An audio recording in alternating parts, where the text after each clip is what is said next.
Hello, this is Kenneth Reese, the founder, owner, operator of WataugaOnline.com. And with me this morning on Monday, April the 3rd at 11 o'clock is Watauga County School Superintendent, Dr. Scott Elliott. Good morning. We've been trying to do one of these again. I think the last one was back in October or November.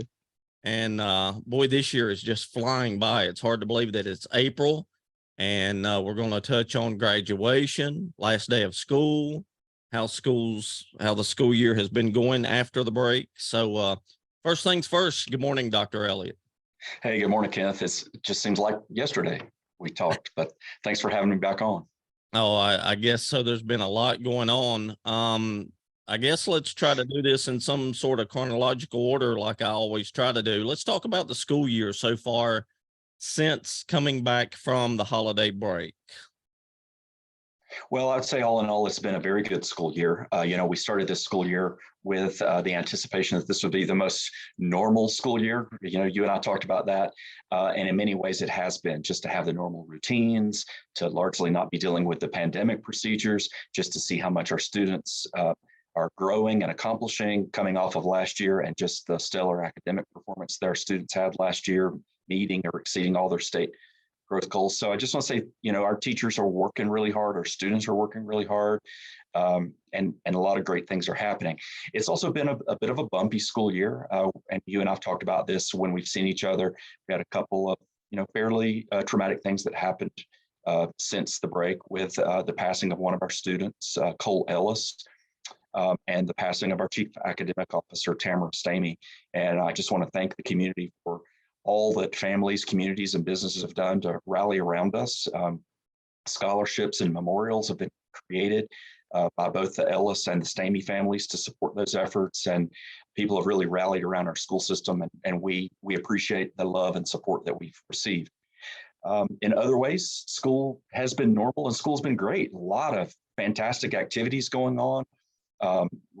Thinking of the high school, you and I both, when we talk about our experience as high school parents, just phenomenal things this past weekend. I got to see the Mamma Mia student musical performance. Every year, I think it just gets better and better and better. Of course, our theater program and the Playmakers winning the state championship, if you will, and then going on to the Southeast Regional competition and receiving some awards there. It seems like our athletic programs are as strong as they've ever been. Our band programs, our music and choral programs, things are going great. We're about to begin our Ed Foundation Shooting Stars Visual Arts reception at the Jones House.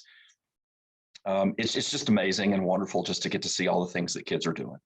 One of the things that is not normal for our part of the country and our school system is the number of missed school days due to winter weather at if not an all-time low, right at it this year for this extremely mild winter that we had. It's been a different winter for sure. And many of us measure our winters by measurable snowfall, and we haven't had much of that at all. I was just looking for a day with some good measurable snowfall for, maybe giving everyone a break with a teacher work day or something. It just never happened. To your point, we average 17 to 20 days missed in a school year here in Watauga County. This year, we've missed 5. And we've used remote instruction for all 5 of those. And to be honest with you, looking back, 2 or 3 of those were pretty marginal. And this is maybe another topic for another day. You watch these kinds of things more closely than I do, though I watch the weather pretty closely. The weather forecasting has been more difficult this year. It seems like we've had to forecast for several major weather events that just didn't pan out. And in its place, sometimes were pesky ice events, or, even one, we had fairly major event that with snow that occurred this last time, but it just didn't accumulate very much. Speaking of historical, I think you have to go back to the 1990-91 school year to find one other school year where we've missed fewer days, and that was 4. You have to go back to 2011, 2012 to find another school year where we only missed 5 days. So it's really been atypical. On the other hand, we've been able to have, more consistent school. And even though we started school a week later because of the school calendar law, we're getting out at about our historical end date, the first week of June. The year with the fewest missed days was 1990 and 91. I believe I was a junior at Watauga uh, then, and it was 4 days. That's right. Yep. And if you are kind of a weather geek or that kind of thing, you can go to WataugaOnline.com and search for Watauga County Schools weather closing history.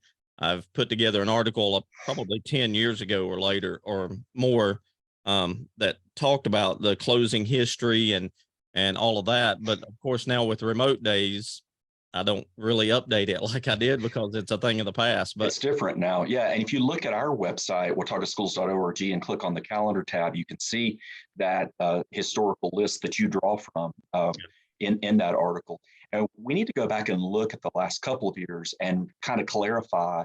I think it says we've missed 2 or 3 days in each of those last years. That's really not the full story, because last year I think we used 10 remote days. So it's important, I think, that we keep running a record of the actual number of days that were disrupted. But of course, we continue to talk about the ways that the pandemic changed schooling in a lot of ways. There are no shortage of opinions about remote instruction, but among high school parents, many of them tell me they're very grateful. I know it's difficult for parents of younger ones as well, but it is a tool that's at our disposal moving forward. And that's one reason you talk about the article that I've not updated it like I have in years past, is because it is kind of a thin line now between virtual day. Is that a closing day or not? We'll work on that on both of our ends. But hey, 5 days. Who would have guessed? Yeah, not me. But that also means a good point to bring up, though, that the last day of school for students will be Thursday, June the 1st. And as is traditional with our last day of school, it will be an early release day. So we'll get our typical early release times. So we'll get that information out to parents through our principals and other media like you. And then we will have graduation for our class of 2023. We'll have that at the Holmes Convocation Center over at Appalachian State University, which we're very, very fortunate to be able to use.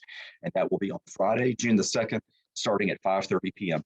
No limitation on the number of visitors or anything else. And we hope that all of parents, grandparents, family members, church members, coaches, and everyone who have worked so hard through the years to help these kids to be successful, that you come and celebrate with us. June 2nd, 5:30 p.m. That's one thing that I'd like to touch on real quick.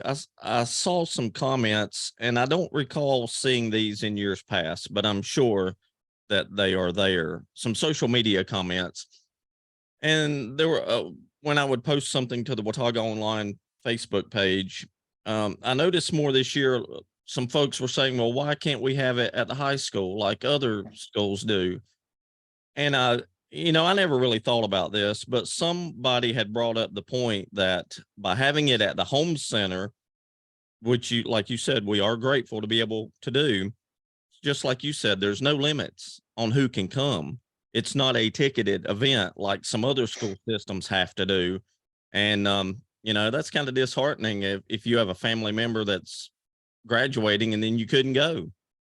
Yeah, I certainly respect that people might have the opinion that the graduating class would like to hold their ceremony on the campus of the school where they're graduating. That's what I did when I graduated from school. Maybe you did, or maybe back in the day they were back at Varsity Gym. I don't know. Varsity Gym.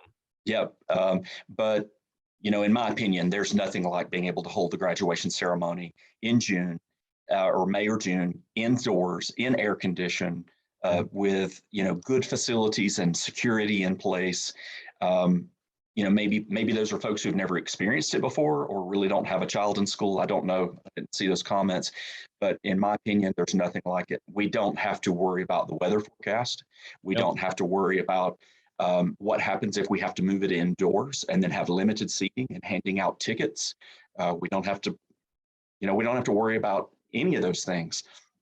By being able to have it at the Convocation Center. Now, the Convocation Center and Appalachian State are very generous in letting us rent the facility, and they have major projects that are about to start over there. As you, I think, noted before, they're about to build a very large parking deck on the back of the Convocation Center. They are waiting to start that until after we hold the convocation or our own graduation. They're also going to be doing some major electrical and fire alarm upgrades within the facility. They're also waiting until after we hold our graduation ceremony. So, from our perspective, it's a very special thing to be able to have it there, and to be able to have a facility like that in our community where we can all be together. I would like to add a personal note. My graduation took place in varsity gym, and it was so hot. It was so unbelievably hot. We were dying by the time it got over with. And that's a fairly lengthy ceremony. I forget how many of us there were, 300 and something other, I think, graduating, but it was so incredibly hot. And so when you mentioned the air conditioning, I was like, man, 1992, I don't even know if I knew what air conditioning was. Well, and also now, and it's a small thing, before we wrap this part up, we're now fortunate to have turf, artificial turf on our high school football field. And that is also another limitation because it gets hot. So anyway, there, as you and I have discussed for the last 9 years, there are no shortage of opinions about nearly every single decision, but I am grateful that we get to use the Convocation Center for all the reasons you just mentioned. I am too. Well, you talk about the last 9 years. Let's touch on this for a moment. You have announced that you'll be retiring from the school system coming up this year. That announcement was made a couple of months ago. December. By now. But tell me from your own personal vantage point, the search for the new school superintendent is underway. The finalists have been narrowed down for the first time. They'll be narrowed down again and maybe even a third time. Just tell me personally, has it kind of hit you yet that you're getting close to retirement and that kind of thing? I should say retirement from the school system, because I know you won't totally quit working for the rest of your life. No, I will not. My wife and I both have reached the point of being eligible for our state retirement from the school system. We are career-long educators, and it just feels like it's the right time for us to retire. I need to come up with a new word for it, though, because I'll probably work for the rest of my life. I love working. I love being engaged, love being involved in things. I've held a regular job since I was 14 years old, and don't imagine a time when I won't be working. I have mixed feelings about leaving this because I love this job. I love being an educator. I love this school system. The last 9 years have been a complete blessing to me and to our family. So, and you have mentioned before that the average superintendent tenure is roughly like 4 years. Nationwide, it's 3 years. And, depending on how you count it, in the 9 years before me, there were 5 full-time or interim superintendents, 3 full-time and 2 interim superintendents during that time. It is a job that typically experiences a lot of turnover. It is a very difficult job, and is a job that answers to a politically elected body. So it's understandable that through the years, as elections change and as initiatives change, that superintendents change. I feel very fortunate to have been here for 9 years and to have worked with really extraordinary school board members, from the board that hired me to the board now that's looking for the next superintendent. Last year, there were over 1/3 of the school superintendents in North Carolina were new. So the Board of Education here has taken an aggressive timeline in the search for the new superintendent, because they know that there are a limited number of candidates out there and they want to attract the very best. So just a little bit on this, and I'm appropriately at arm's length from this process. I'm not directly involved with it, which is appropriate. I have assisted the board with some logistics when they've needed it, but largely they and their attorney are managing this process. They have a special called meeting during the week of spring break that's a closed session. So there's nothing for anyone to see. There's no reason for people to show up. But during that meeting, they will have virtual interviews in closed session with a number of semifinalists. Those will be short interviews to kind of get to know the candidates, compare interactions with the candidates, with what they know about them from their applications and from the background searches that have been conducted. They will then, presumably from there, narrow that to a smaller group of finalists that they will have come in for another closed session, either later in April or early May, for face-to-face interviews, and then see where the process goes from there. Their goal still is to name a superintendent in either May or June and have that person start on July the 1st.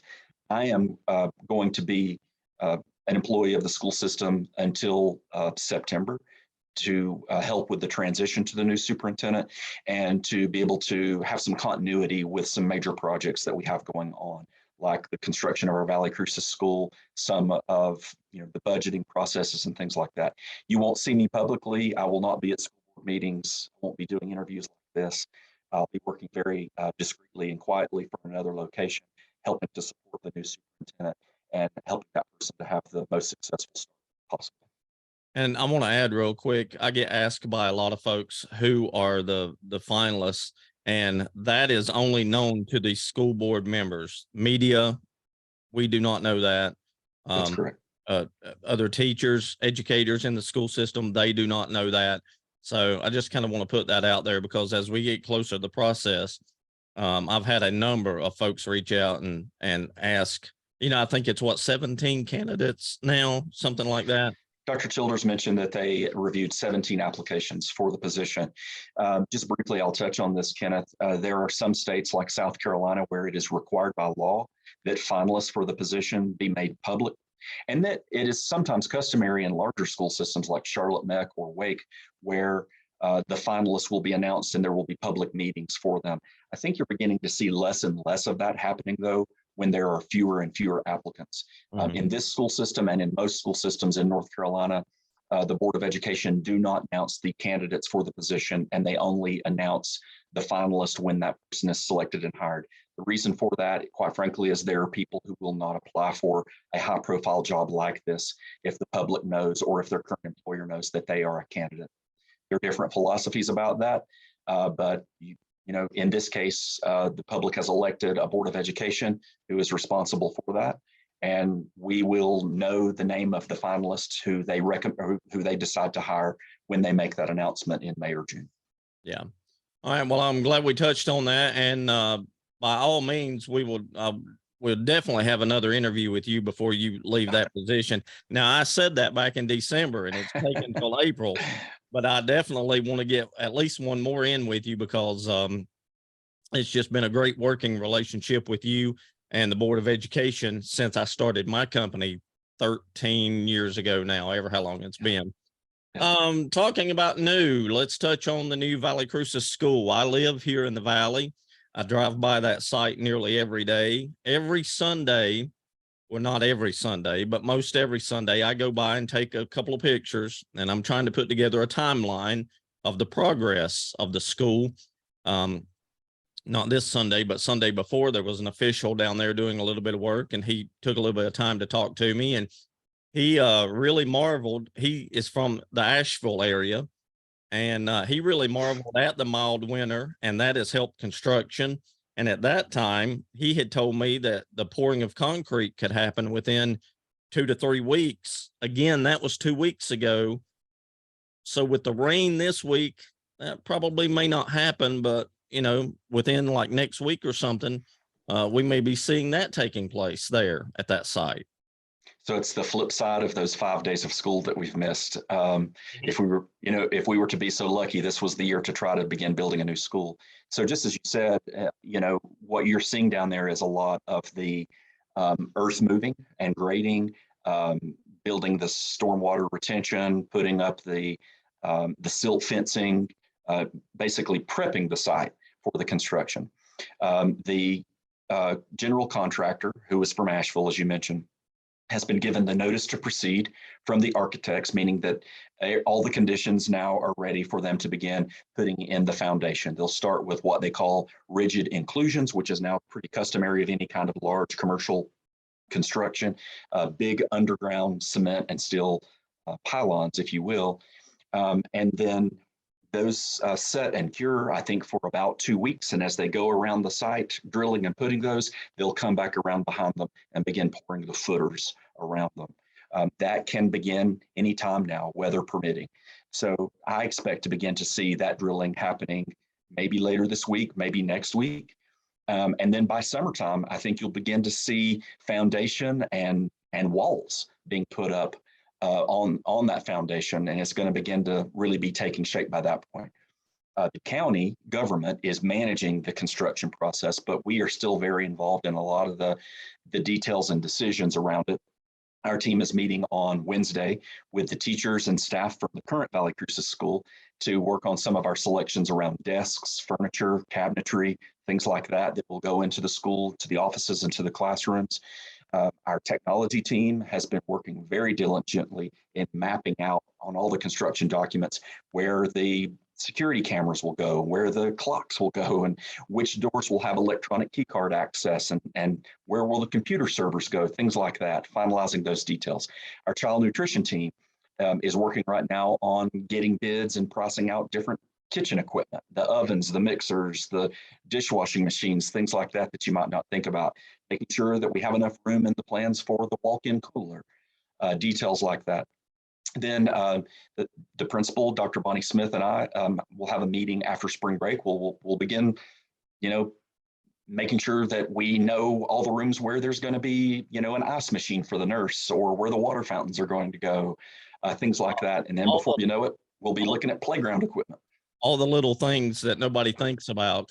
I will remind our viewer that I may start publishing some of my photos and stuff. I was going to wait a little bit to do a timeline, but I may do that here coming up and then just update it more frequently.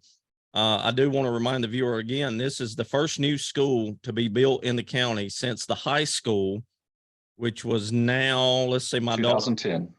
2010. I was going to say my daughter will turn 15 next month, and she was just real little when it was built.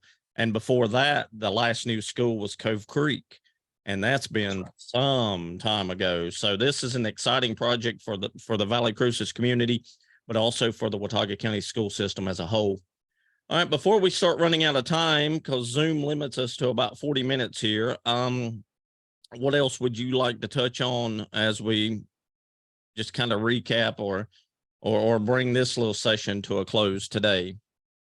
Well, you promised me we're going to get to talk again before I go, so I won't say all my goodbyes, and just sort of thinking back on the school year and my 9 years here. But I always want to say thank you to the teachers and to our school staff members, to our parents, and always say to our students how proud we are of them. I just want to say, and this could be a topic for a whole other day, that we continue to be mindful about school safety and security and taking care and protecting our students and everyone at our school, especially given some of the continued and recent issues that we've seen across our country. I want to say thank you to our county commissioners and to Sheriff Hageman for us now having in place a school resource officer at all of our schools. That's thanks to school safety grants that we've got from the state. So thank you to our state senators and our state representatives, and for the county commissioners for matching those funds. And we're going to continue with our mental health service programs and our school safety and security, and putting safety first. So just thanks to everyone who's worked really hard to make that happen.